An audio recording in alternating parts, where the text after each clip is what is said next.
Welcome to the Soul-Bodied Entrepreneur Podcast. I'm your host, Anna Kinkela. As an entrepreneur, it's easy to get caught up in all the strategies, funnels, mindset hacks, and all the doing. And while strategies are important, success in entrepreneurship ultimately depends on you and how you are being within yourself and in your business. In this space, we explore how to alchemize your internal world and go deeper than mindset. We dive into topics like conscious leadership, embodiment, spirituality, and leading from a place of wholeness and belonging within as you expand into quantum level energetic soul embodiment. Welcome to episode 26 of the Soul-Bodied Entrepreneur. This is your host, Anna Kinkela, and today I am really excited to be sharing an interview, a conversation with you, with the amazing and wonderful Krystle. I'm going to give you some details about who Krystle is in just a moment, but I want to preface this conversation with just a little note from me. It was so important for me to have this conversation with Krystle because I see a lot of people not knowing how to truly listen to one another. I see a lot of people whitewashing and pushing aside people's genuine pain in the name of spirituality. And I think it's so important for us to change the way that we are showing up in spaces as leaders. This conversation is about how to be brave, how to be authentic, how to fully listen and hear someone, how to hold our own pain as well as create space for the pain of others without it negating, but actually enhancing the way that we practice spirituality, the way that we hold spaces with one another. There's a lot of conversations about light and love and oneness in spiritual communities, but rarely are there conversations on how to really hold the complexity of being a spiritual being in a human body that carries identities that mean something particular to the people who see you and experience you in the real world, right, in the 3D realm. And this is complex, right? This isn't as easy as just applying light and love to everything and talking about oneness without recognizing someone's real lived experience.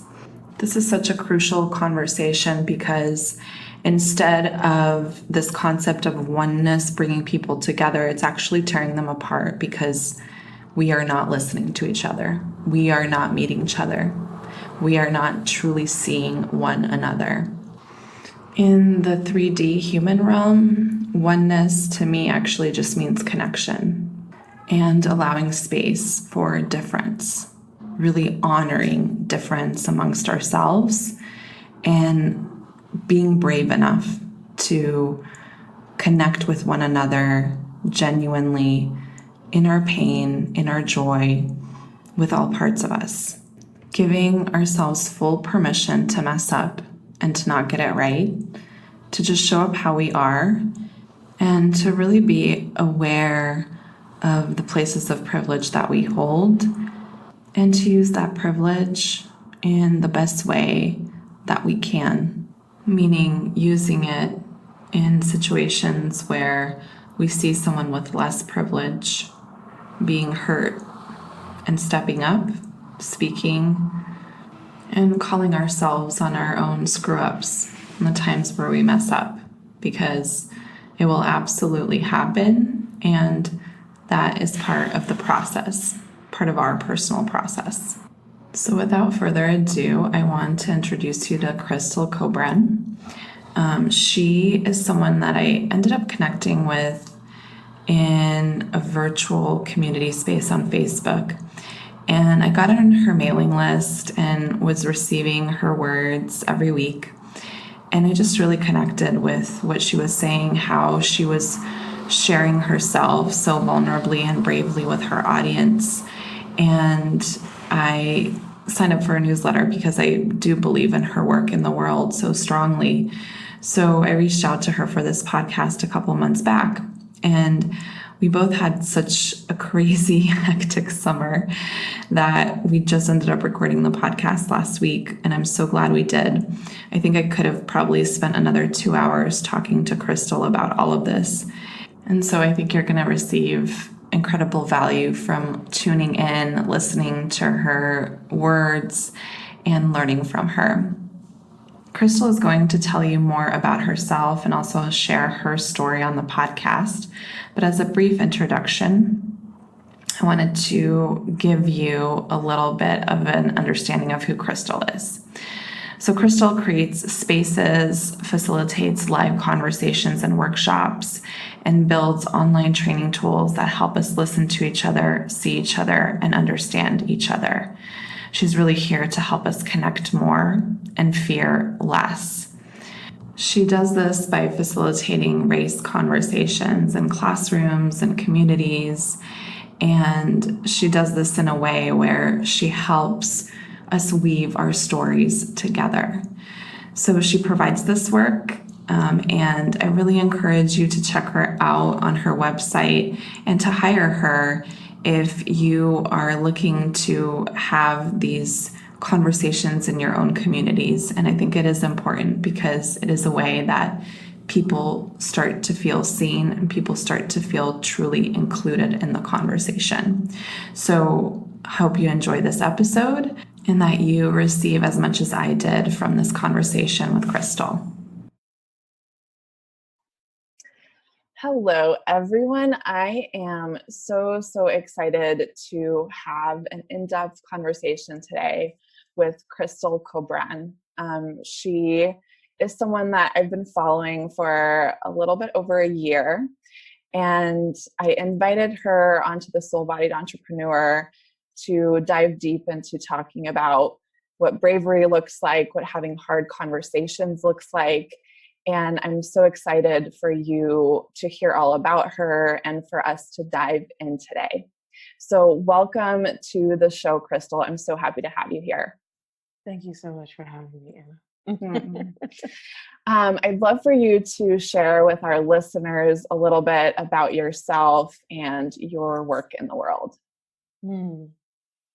That is a very big question. Yes, I know. Every time someone asks me this question, I always have a little bit of a different answer. It's kind of like rewriting myself every time. So whatever comes up for you. I like that phrase. That is a bit of what it feels like. It feels like finding a way to put my story into words. And my story changes moment to moment. And so it changes each time. So I am I'm a story weaver, which means that one of my greatest loves in life is sitting in spaces with people who feel like our stories are disconnected or disjointed, and finding ways to weave our stories together or to highlight the ways that we're already connected but that we missed. I do that in a number of ways, but the main way that I do it is by listening and creating space for connection. And right now, that work looks like writing and speaking and teaching and consulting with curious and open-hearted individuals and organizations that are looking for ways to connect in conversations about race. So it's a bit of an odd job. It's not one that I ever thought I'd have. I had a very different plan for my life, and for what I thought my life was going to look like. And I am slowly learning how to yield to the reality of what is. Mm. What an important job you have, though. Um, I love that you call yourself a story weaver. Um, I have a relationship with that phrase. There's something about just acknowledging the quilt that we're creating with each other and how we're all interconnected through sometimes these invisible lines. But how powerful it is when we actually sit down and see the lines in front of us and um, get to a space of deeper connection. So um, I I love how people just kind of get pulled into the work that they do. And this last piece that you mentioned, which is, you never envisioned yourself doing this work, but yet you're here and you're being pulled forward in it. I'm just really interested in kind of your story with that and how you got pulled into the work and how that unfolded for you. Oh, Anna. So, oh, I can't wait to hear it. This sounds like a good one. oh gosh. Well, I don't know. We'll have to see. So I thought I was going to be a doctor. That was my plan. I went to the University of Florida for undergrad and majored in microbiology and cell science for the first 3 years. And right around my junior year, I basically couldn't take another step forward. I'd known for some time that something was off and something didn't fit, but I just felt like, well, this is what I told everyone I was going to do. And this is something that seems to be respected in the world. And, I've worked in medical offices and I was, intimately familiar with being in the medical field. And so clearly this must be what I'm supposed to do with my life. And I just hit this wall that I couldn't get past. And I was convinced that when I made the choice to not go to med school, that was an abysmal life failure that I just never was going to recover from. I was just convinced that I just failed, and I was going to have to spend the rest of my life trying to make up for this failure. And so I ended up changing my major and enrolled in a research scholarship program and did some research looking at whether or not hurricanes present a disparate impact on the poor. And in the process of doing that, I started to notice that there was a gap between our really well-intentioned recommendations and the day-to-day realities that we live. For example, saying to someone, well, you need to stock up on canned goods before, the next hurricane season. Well, if you're living on less than paycheck to paycheck, that, seemingly really valid and well-intentioned recommendation just doesn't fit the reality that you're living day to day. And that gap called to me. I was still convinced that I'd failed, but something in me was really drawn to that gap. So I ended up going off to William and Mary as a joint law master public policy student. And after the first year of my master's degree and the first year of law school, my love proposed. And I transferred my law degree to GW Law in DC and finished my master's degree from a distance. And just kind of kept plugging away and worked really, really hard and was really afraid of failing, again, and thought, well, I've got to prove myself. I have to show that I'm enough. And so I did, all the internships and externships and every opportunity I tried to jump at it. And then after law school, I worked as a judicial law clerk in the DC Superior Court, which is the trial court for the District of Columbia. And I clerked for about 7 senior judges, a max of 5 at once. And I was on, felony and misdemeanor and mental competency and small claims calendars. And it was this really, inundating experience. But again, I was in this spot where I was starting to see gaps, between how we adjudicate in a courtroom, and between the defendants who were being sentenced, and between the attorneys who were also needing to build relationships with the defendants, and the internal workings of the court system, and who communicated with whom and when and why. And so that same gap, was still calling to me, but I didn't think that that gap really had anything to do with my life plan. I was just kind of in it, and living life. And I thought, well, my job is to go get, a big firm job. And that's what I need to do. I have student loans. That's what I got to do.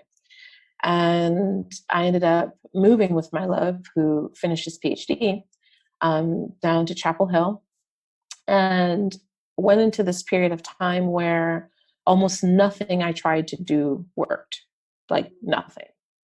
It was like this devastating, embarrassing, gut-wrenching period of life where I thought I'd failed before when med school didn't work out. But then when I went into this season of life, it was like a whole other level. And it just, it was gut-wrenching. And I didn't know what to do. I didn't know if I was ever going to be able to bounce back. And then, lo and behold, when I was 34 weeks pregnant with our first tiny human being that lives in this house, we moved for his tenure track position, which he now has. And so I moved at 34 weeks with basically no network in the new town that I was moving to, and still trying to find a way to build my career and feeling just really low.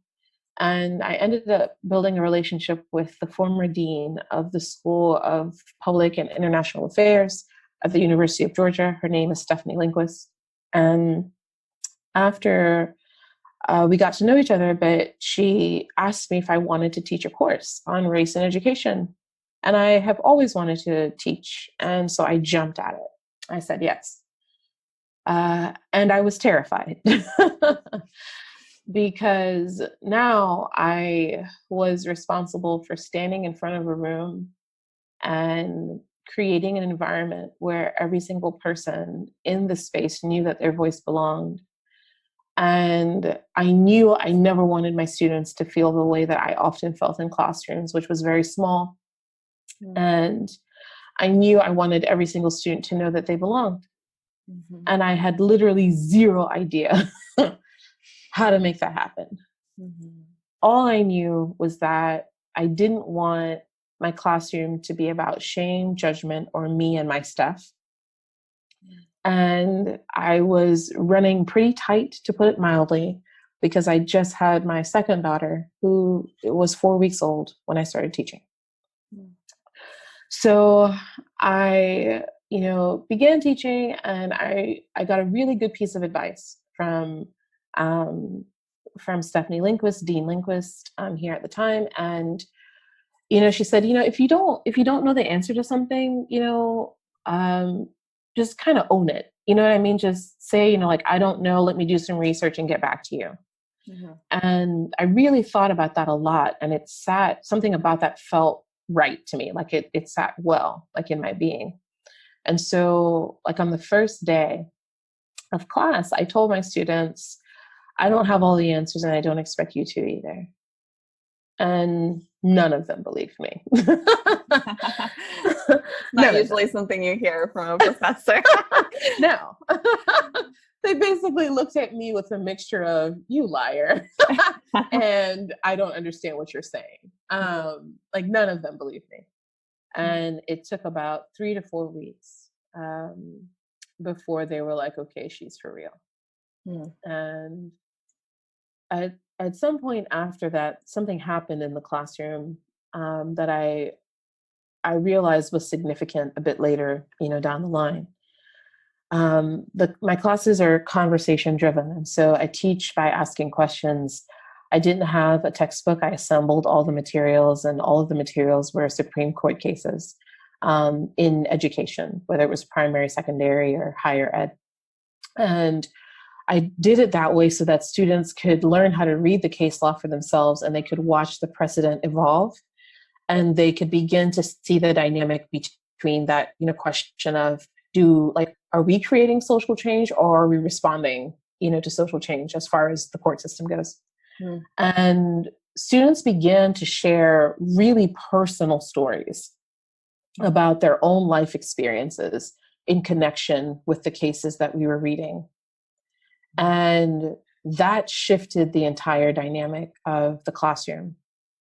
And as that was taking place, I was beginning to see myself and my own fear.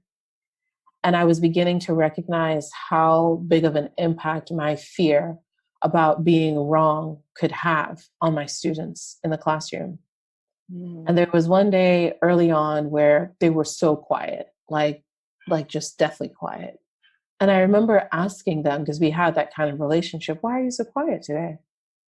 And in that moment, I saw myself. And I had come into class that day feeling so insecure and so worried about being able to be perfect that without realizing it, I was sucking the energy out of the room. And so I slowly began to realize, well, if I want to create this space for my students, then I've got to work on my own stuff. And the classroom is not the space for me to work on my own stuff. So I began to do that work. And then I created another course so this first course was called Race and the Law. The next course was called American Courts, Race and Social Issues. And I happened to be teaching this course during the fall of 2016. And so students were coming into the classroom where the space was not about me, my perspective, or my opinions. And they were thinking really critically, and there was room for all of their perspectives and all of their points of view. And I will never forget the day after the election. I will never forget standing in that room. And a lot of students showed up and they were just shook. Like, that's the best word that I have. Like, they just felt very disoriented, even like no matter what their political perspective was. They just felt really off kilter. And it was a really tender and delicate space to be in. And I just remember standing in the front of that room and just feeling the weight of the responsibility of needing to create a space where, again, every single person knew that their voice belonged, and where students could process their fear or their optimism, or their confusion or their disappointment or their concern or whatever they were bringing to the table. And again, I didn't know it at the time, but that experience turned out to be a really kind of crucial moment for me. And I taught Race and the Law one more time in the spring of 2017. And every single time I taught, my students kept telling me, we've never had a space where we could have the conversation in this way. We've never had a space where we can have the conversation in this way. And it was after the spring of 2017 that in that window that the light bulb kind of started going on. And I started to recognize, well, maybe this is a service that is needed by organizations in our general culture that need a space to be able to navigate the race conversation. But, we don't know where to start. And we're afraid that if we start, it's going to go horribly off the rails and we're going to end up doing more harm than good. And so I slowly, began consulting just through word of mouth. I started consulting in the spring of 2017, and then word of mouth continued to spread. And I continued consulting in the spring of 2018. And professors kept asking me, well, how are you able to create this space in the classroom? And so then I thought, well, maybe it would be helpful for me to write about this. Maybe this is something that, professors need. And so I wrote a book proposal and I pitched it to education publishers, and it ended up being signed. It ended up being signed with Routledge Taylor Francis. And I began working on that book in 2018. And I launched my podcast in the summer of 2018 because we tend to learn a lot through modeling as human beings. And there just weren't many spaces where we could watch people have everyday conversations about race without it being like a thing, like either we're debating each other or we're like trying to fix each other. There weren't really many spaces where we could just be together as we were learning how to have the conversation. Yeah. So I created the podcast with that specifically in mind. And then I kept consulting. And then this year, I had to write the book and and edit the book, which is called The Brave Educator: Honest Conversations about Navigating Race in the Classroom. And I rebranded my website so that there's an online home for people who are looking for a safe space for tools to navigate this conversation. And I began running my daily blog. And I guess in the midst of all of that has been the realization, or learning the lesson time and time again, that not knowing isn't failure. Not knowing is where discovery begins. And that shift has helped me and is helping me learn how to surrender to the process that I'm in instead of trying to make it be what I thought it was supposed to be. Oh my gosh, Krystle, that's an amazing story. There's so many pieces that I just want to tap into in what you just shared. But I think one of the things that I saw as you were telling your story was how much your perceived failures actually kind of helped you realign with the path that was meant for you. And this piece of not knowing is not failing. It's where your discovery begins. That is so powerful. And it's so hard in the moment, right? When we're in it and we're feeling like we're failing, there's like the sense of being lost, feeling like you're not enough, like all the stuff that comes up in that space. But that your story is so powerful and really showcasing the way you get to kind of step back and look at all of the places where you failed, but where a lesson or a diamond came out of it, and how it put you onto your purpose. That's really powerful. I'm sorry, go ahead. No, go ahead. I agree with you, and it's a lesson that I continue to learn, and I can't even tell you how much. I continue to learn this lesson because the failure is the beginning, it's not the end. And that's what I thought, I thought that every time I didn't reach an expectation that I'd set for myself, or that, I felt like I'd been set, by the culture around me or by the people around me, that gap meant that I was ending a story, when in fact it was the beginning of a new paragraph, of a new book, of a new page. And it was never the end the whole time, it was never the end. And even now, it's not the end. As much as I might struggle to remember that, it's not the end. It's the beginning, because that really is how we begin to discover. Yeah. Thank you so much for sharing that. That was really healing medicine for me too. So I appreciate that. Yeah. So there's so many pieces that I just really want to dive into when it comes to your work in the world. And, one of them is this piece around connection and fostering true connection between ourselves from all different backgrounds.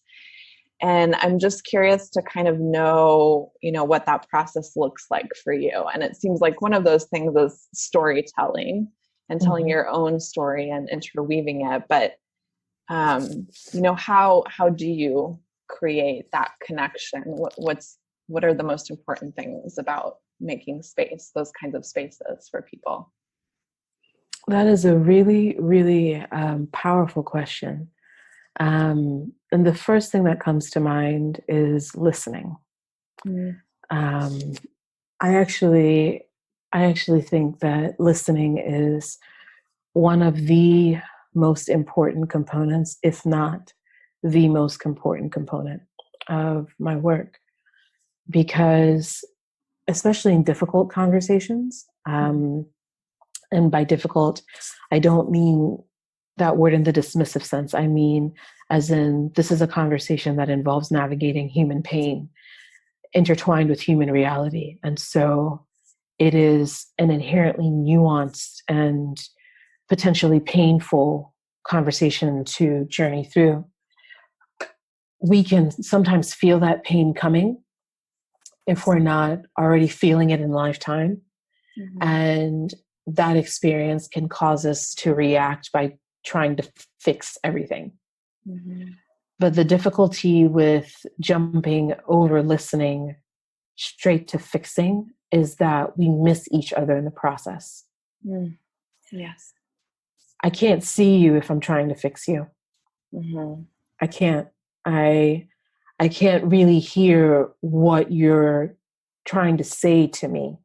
Mm. The questions that you're trying to convey, the pain that you're sharing, the sense of weariness and weeping that you feel because maybe you can't believe that you missed this. Like, how could I not have seen this? Or perhaps you feel like I don't know how to convey the reality of what I live, and I don't understand why it is so hard for me to find these words. Like, I can't meet you there if I skip listening and I jump straight to trying to fix you. Mm-hmm. And that piece is fundamental. It's just, it's where we begin to journey together, is in the listening. Yeah. Yeah, that's such a potent truth. And I often find, I'm someone who's typically, I've come from a long line of fixers, and I've always been a fixer. And there's just this like tendency for everyone to want to make each other feel better. And you're right, it's something that often comes between us actually connecting heart to heart and seeing one another. Mm-hmm. And so that's been something that I've had to deprogram within myself, this tendency to want to just like fix and make someone feel better. Mm-hmm. Me too. Like, no, truly, like, I can't tell you, like me too. Like, so much of this work is me learning how to sit with what is, instead of trying to make what I wish was be. Mm-hmm. Like, just being willing to sit. Okay, so this is what is. And the thing that blows my mind, like, it's just, it time and time again, is that it's in the middle where we actually begin to find the joy. Mm-hmm. Yeah. I thought that what I had to do was like fix it, put the Band-Aid on it, let's get past it, and then we can be happy. Mm-hmm. But I have found in my work and in my life that it's in taking the next step in the journey and in learning how to be present with what actually is happening, like what is real and what we are experiencing and feeling and processing. That is where we begin to find our way towards each other. Mm.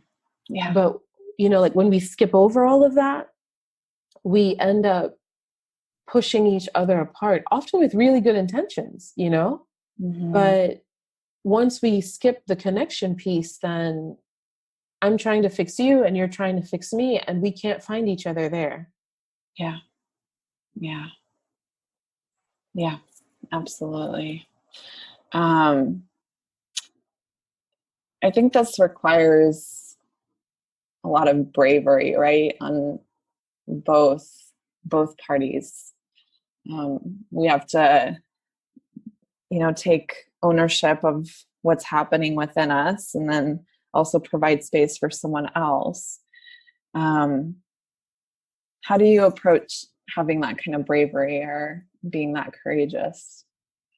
It's so funny that you put that beautiful word to what I do, because I don't at all see it that way. Mm. And I definitely don't see it that way in the moment. I see it as connection. And to me, connection is an invitation. Mm. So when I walk into a room to deliver a talk, or when I'm standing, up at the front and I'm giving a keynote, or I am working with a client and we're doing a group workshop, Mm. I am deeply, deeply aware that all that I can do is stand in that space and be willing to connect and to invite connection with the way that I share my story, with the way that I choose to respond to questions and concerns and fears, with openness instead of dismissiveness, with my demeanor, with my heart, with being willing to bring myself to the table. Mm-hmm. But at any moment, the entire room could get up and be like, nah, nah, nah, nah, we're leaving. You know what I mean? Like, but it's not like the fact that I choose to do that then somehow entitles me to receive it. Mm-hmm. Yeah, there's always a possibility of rejection. Yeah. There's always a possibility of rejection. And what I'm choosing to do is to risk that, because I believe that connection and belonging and weaving our stories together is worth that risk. Yeah. Mm-hmm. So I don't view myself as being brave. The challenge for me is to show up, Mm-hmm. to choose to step into the room and to be willing to be there as myself. Mm-hmm. And, to not put on the mask, Mm-hmm. and, to not say the words that I think I'm supposed to say, but to actually say the words that are in my heart. And when someone asks me a question, to not respond to the question that I wish they'd asked, to like respond to the actual words that are being spoken to me. Yeah. And to be willing to be real and to own that it's terrifying. Like, I've never been in a conversation about race that felt like, sipping a Mai Tai on the beach. Like, I have never, ever, ever, ever, ever, ever been in a conversation about race that felt easy and comfortable. Yeah. It has always demanded of me that I choose to either create connection or disconnection because I decide to react to my fear. Mm-hmm. Yeah. Yeah. And, everything that you're saying, I think that right now what I see happening in the world, at least on one level, is there are a lot of people who are stepping into their voice, who are finding that bravery and that courage. And it's also takes a lot of courage to be able to kind of go against like social, cultural rules, attitudes, ways of being that want you to fit into a box and want you to stay small, especially ancestrally, like everything, right? And so, I'm curious, how do you do that work within yourself? Like, how do you claim your voice powerfully when there are all of these other voices that are afraid of being judged or rejected, or afraid of not being seen? How do you hold that and still show up anyway? It is, for me, it is imperative that I am willing to tell myself the truth. Mm-hmm. Like, imperative. And especially in this particular conversation. So in the race conversation within our culture, we don't really have a set of broadly agreed to norms. We just don't. Yeah. If we were going to have a conversation, say, about, I don't know, college football, right? Maybe we went to different undergrads, and maybe our undergrads were rivals, but we could actually navigate through that conversation together, right? Like we could banter, we could have a back and forth. That's something we do on a regular basis. None of that exists in the race conversation. Yep. The race conversation tends to operate on polarities, right? So it's an either or. So either we're sitting down and we're going to hash out the solution, in the next 5 hours, or we're not talking about this at all. Or either we're going to sit down and we completely agree, or I'm done with you and we're not going to have this conversation. Yeah. So there's no in between, and in the in between is the how. So we know that we need to have this conversation, but we believe we're already supposed to know how to do it. And then we skip straight to judging each other and ourselves because we don't know how to do it. And in the process, we end up depriving ourselves of the opportunity to learn how to do it. Yeah. You're describing that like mind emotional loop that happens, and just the way that we get trapped in the same way of relating to each other. So, I know that in my circles, in my community, and I tend to be in, mostly spiritual communities with other women, and it tends to be mostly white women. And I think one of the things that I've observed in our conversations when it comes to race is there's this kind of either people, want to talk about the way that we are all one with each other from the spiritual perspective. And if someone, talks about, okay, yes, we're all one, and there's also power inequality in society that we need to acknowledge. There's a lot of just, silencing and a lot of, kind of dismissing people's real lived experiences, especially people of color. And so, I'm wondering, like, in this space of how to have conversations about race that are authentic with where we are, but also that, are conscious of the impact that we create, and also, holding space for both all being one and, there's power inequality in society. How do you navigate that space? How can you, create space for people to be heard and also be authentic?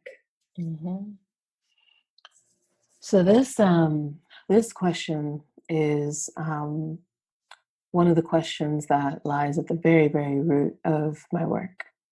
And if it's okay with you, I'd like to share a story in response. Please. Okay.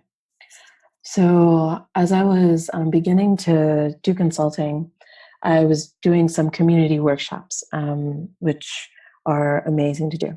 And I was getting ready for a community workshop one Saturday. I think it was maybe back the fall of 2017, wintertime.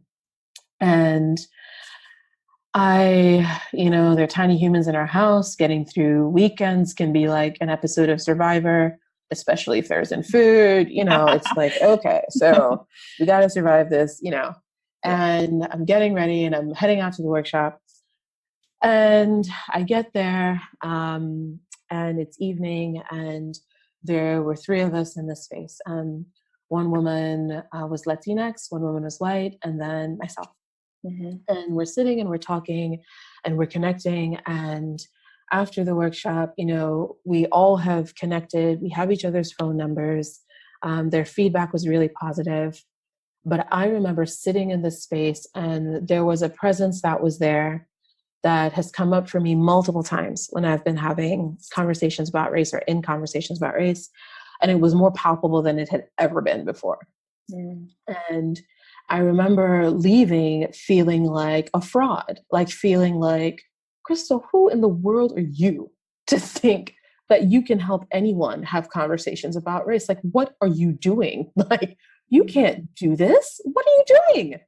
And I called a friend of mine who happens to be a doctor from undergrad. We've known each other since we were teenagers. And I told her how I was feeling, and she listened. And then she was like, yeah, you're going to figure this out. It's going to be okay. And over the course of the next 3 to 4 days, I realized some things, 2 things in particular. One, I needed to be willing to let myself be seen, which meant and means that I needed to be willing to talk about what race feels like in my body. I need to be willing to talk about what it's like when I go to the grocery store and the person behind the meat counter doesn't really want to serve me. I need to be willing to talk about what it's like to be raising 2 human beings that happen to be women of color in a world where so many of the messages that are sent about beauty, even at this age, frequently do not include them. I needed to be willing to talk about what it feels like to walk into a space and to know that the fact that I'm Black and then I'm female comes before my humanity. I need to be willing to talk about what that feels like. And that is painful and delicate and deeply sensitive for me.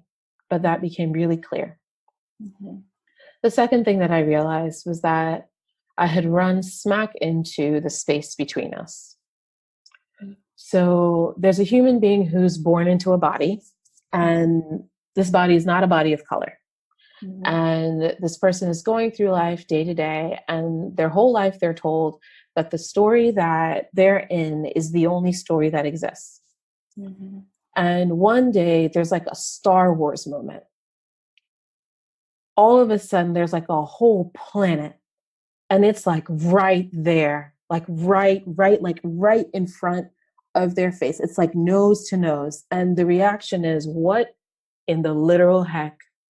Like, how did I not know? How could I have missed this? Why did no one tell me? What is going on? And in the immediate aftermath of that, there is a reaching towards human beings who are born into bodies of color. And on the other end is a human who's born into a body of color, who has had to navigate the pain of being in a body of color since even before entering this world, and who has had to live their entire life seeing that there is a separate story which they don't get to be a part of, and being told that their story doesn't exist. And the reaction to the reaching often is, look, I love you and I see you, but you need to understand that this pain that I'm navigating threatens to decimate me and my existence. So I cannot unpack this for you. I cannot, because I will not be able to make it. And so then there's this space between us. Even in close, intimate relationships, there's this untouchable patch of earth that's just there. And that brings us back to that moment in the classroom when my students began to share not just about the material, but about their personal experiences and feelings connected to the material. The way that we cross the space between us is with shared feeling. That's how we cross it. It's not fixing, it's not performance, it's not platitudes, it's not aspirations. It is through shared feeling. It is in the weaving that we manage to cross the space between us.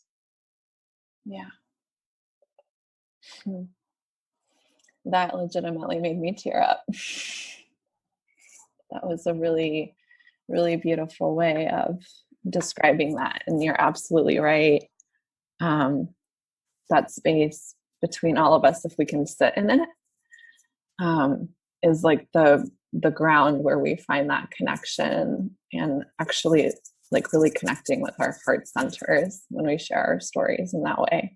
And when we can sit with the pain of others and the pain within ourselves, which I think is something that I see.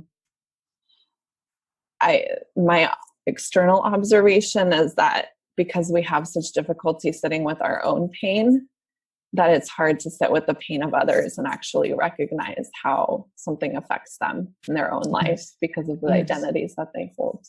Yes. And that's what I hear. And this is like where the work comes in, right?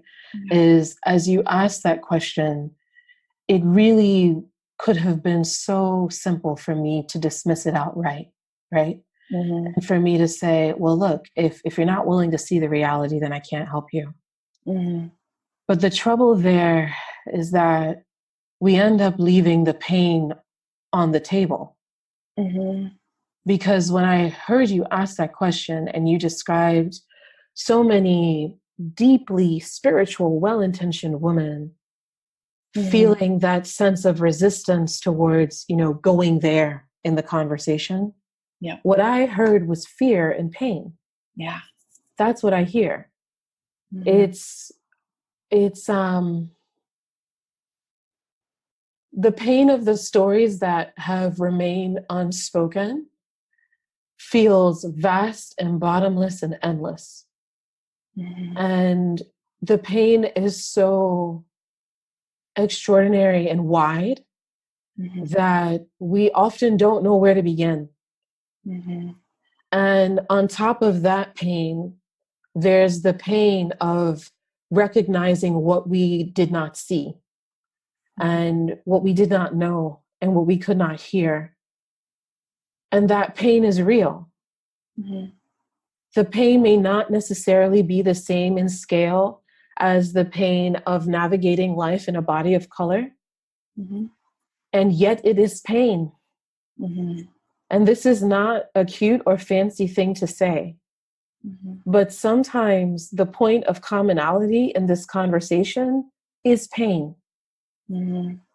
And if the pain isn't a competition and it's not a comparison, Yeah. but if we can begin to acknowledge, something, I'm in pain because I'm living this, and maybe I'm in pain because I haven't lived this, Mm-hmm. then all of a sudden, there's a patch of dirt that we share Yeah. where we can begin to meet each other. We Mm-hmm. can meet each other there. Mm-hmm. If we can begin to recognize that this conversation is, in fact, in large part, a dialogue about human pain. And I have pain and you have pain. So let's talk about that. Mm-hmm. And let's begin to find our way through it. Yeah. And I think what you're describing is the actual meaning of oneness, right? Mm-hmm. That it's not, oh, we're all one, so it's all good, but that we're all one because we all have pain, and it's okay to start there Mm-hmm. and just connect with each other and Mm-hmm. understand each other. Mm-hmm. Oneness doesn't happen, period. You know what I mean? Like Yeah. the wish of oneness can become an inadvertent dismissal Yes. if we are not careful.